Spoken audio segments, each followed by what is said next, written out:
बड़ी खबर आपको बता दें, पीएम मोदी से योगी आदित्यनाथ की मुलाकात खत्म हो चुकी है। लगभग 1.25 घंटे ये मुलाकात चली है। ये बड़ी खबर, पीएम मोदी से योगी आदित्यनाथ की मुलाकात प्रधानमंत्री आवास पर होती है और लगभग 1.25 घंटे ये मुलाकात चलती है और अब ये मुलाकात खत्म हो गई है। जिस तरीके से हम लगातार मुलाकातों का दौर देख रहे हैं, सबसे पहले बीएल संतोष से मुलाकात की और उसके बाद में एम वेंकैया नायडू से मुलाकात, और सबसे बड़ी मुलाकात यही मुलाकात रही है जिसमें प्रधानमंत्री नरेंद्र मोदी से योगी आदित्यनाथ ने मुलाकात की है। चर्चा संभवतः मंत्रिमंडल को लेकर भी, चर्चा संभवतः इस बात को लेकर भी कि मंत्रिमंडल में आखिर सामाजिक ताना बाना कैसे बुना जाए, कैसे सामाजिक समीकरणों को भी साधा जा सके। जब्बार हमारे साथ हमारे सहयोगी जुड़ रहे हैं, उनका रुख कर लेते हैं। जब्बार, देखिए शिष्टाचार वाली मुलाकात जरूर थी, लेकिन 1.25 घंटे जब एक मुलाकात चलती समझ आता है कि सिर्फ शिष्टाचार नहीं बल्कि उससे आगे वाली ये मुलाकात है जिसमें मंत्रिमंडल को लेकर भी चर्चा और समीकरणों को लेकर भी चर्चा।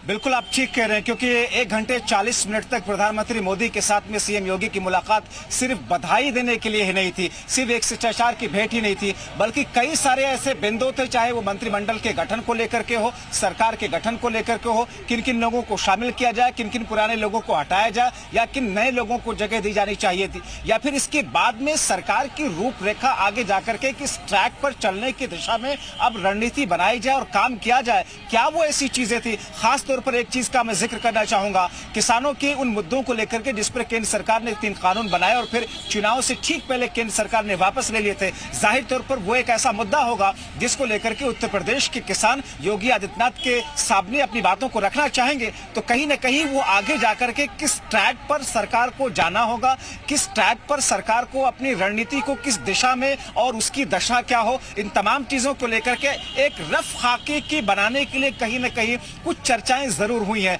इसके साथ साथ में कई सारी ऐसी बातें हैं, विकास और डेवलपमेंट के साथ साथ में जो महत्वपूर्ण प्रोजेक्ट थे या फिर भ्रष्टाचारियों के खिलाफ में जो आगे कार्रवाई होनी, उसकी दशा और दिशा किस अंदाज में और आप ये अहम बातें रख रहे हैं, लेकिन निश्चित तौर पर चर्चा इस बात को लेकर भी हुई होगी कि किसको इन और किसको आउट करना है, लेकिन समीकरण भी साधने हैं। सामाजिक ताना बाना बुनना है, ओबीसी के नाम पर कौन सा बड़ा चेहरा, दलित के नाम पर कौन सा बड़ा चेहरा, ब्राह्मण के नाम पर कौन सा बड़ा चेहरा, मुस्लिम समुदाय जिसने वोट किया है उसको लेकर कौन सा बड़ा चेहरा, ताकि ये रूपरेखा 2024 के लिए भी तैयार हो। 80 सीटें आती हैं उत्तर प्रदेश से।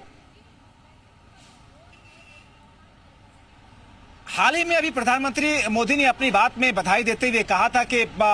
जब